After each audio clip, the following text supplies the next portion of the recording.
श्री शिव महापुराण, श्री शिवपुराण महात्म्य, अदग्रंथ प्रारंभ। अध्याय दुसरा।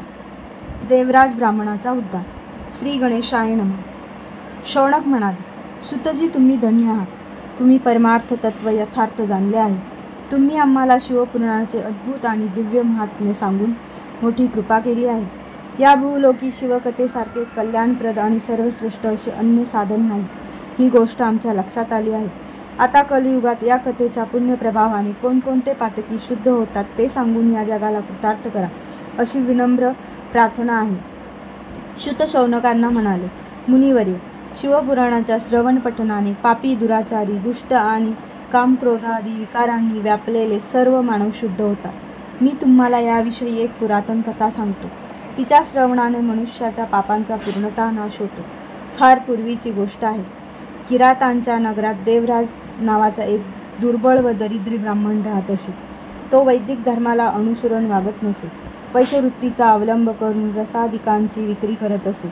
त्याने विश्वासघात करून अनेकांना फसवले होते, अनेकांना ठार करून त्यांचे धन लुबाडले होते। तो यदकिंचितही दानधर्म करत नसे। तो वेशागमन करणारा आचारभ्रष्ट विप्र होता। एके दिवशी सहजगत्या फिरत फिरत देवराज प्रतिष्ठानापूर नामक नगरात प्रवेशला। तेथे त्याला एक शिवालय दिसले। त्या मंदिराच्या सभामंडपात अनेक साधू आणि महात्मे जमले होते। त्या ब्राह्मणाने तेथेच विश्रांती घेण्याचे ठरवले। त्या रात्री त्याला ताप भरला, खूप त्रास होऊ लागला। त्या समयी एक ब्राह्मण उपस्थित श्रोत्यांना शिवपुराण ऐकवत होता। तापाने फणफणत असूनही तो ब्राह्मण शिवकथेचे लक्षपूर्वक श्रवण करत होता।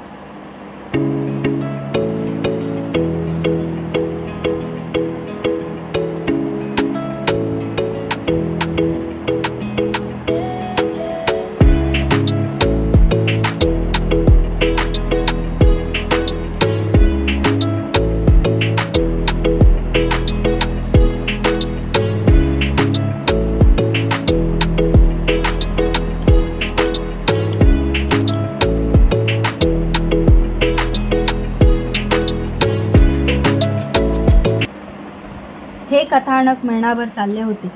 त्या अवधीत व्याधीने जर्जर होऊन तो ब्राह्मण तेथेच पडून होता। गलित गात्र असून त्याला संपूर्ण पुराण कथा श्रवणाचा लाभ झाला। त्याच्या आयुष्यात एवढेच काय ते पुण्यकर्म घडले होते। मग तो लवकरच मरण पावला। यमदूतांनी त्याच्या जीवात्म्याला पाशांनी बांधून मारत मारत यमलोकी नेले। तेवढ्यात भगवान शंकराचे पार्षदगण त्वरतेने तेथे आले। ते कर्पुरासमान शुभ्र वर्णाचे होते। त्यांच्या भस्म चर्चित सर्वांगावर रुद्राक्षांची आभूषणे होती। त्या प्रत्येकाच्या हातात तीक्ष्ण त्रिशूळ होते। त्यांनी यमदूतांना धमकावले आणि मारहाण करून पिटाळून लावले।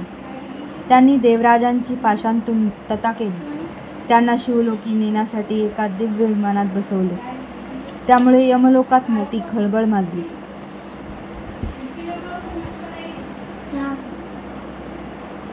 यमदूतांचा कोलाहल ऐकून यमधर्म आपल्या प्रसादातून बाहेर आला।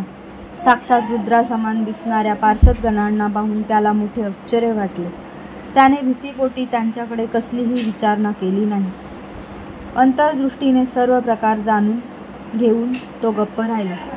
त्याने शिवदूतांचा सन्मान केला, त्याची यथाविधी पूजा केली, उत्तम आदरतीर्थ करून त्यांना प्रेमाने निरोप दिला। देवराज विप्राला समवेत घेऊन ते सर्वजण कैलासलोकी गेले। त्यांनी त्या ब्राह्मणाला करुणासागर शिवजींच्या स्वाधीन केले। अशा प्रकारे शिवपुराण कथा श्रवणाने दुष्टात्मा असूनही त्या ब्राह्मणाला श्रेष्ठ गती प्राप्त झाली। ही कथा ऐकून शौनकांना आनंद झाला। ते सुतजींना म्हणाले, हे महामते, तुम्ही सर्वज्ञ आहात। तुमच्या कृपाप्रसादाने मी खरोखरच कृतार्थ झालो आहे। तुम्ही सांगितलेल्या या कथेने माझे मन फारच प्रफुल्लित झाले आहे। भगवान शंकरावरील प्रेम भक्ती विद्युग्रत झाली आहे। म्हणून तुम्ही मला आणखीन एखादी कथा सांगा। अध्याय दुसरा समाप्त।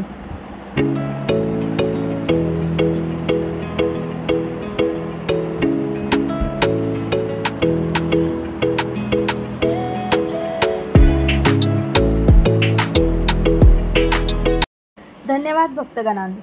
संपूर्ण श्री शिवमहापुराणचा अध्याय 3 आपण उद्या बघणार आहोत. असेच नवनवीन अध्याय ऐकण्यासाठी आणि वाचण्यासाठी चॅनलला लाईक करा आणि सबस्क्राईब करा. धन्यवाद.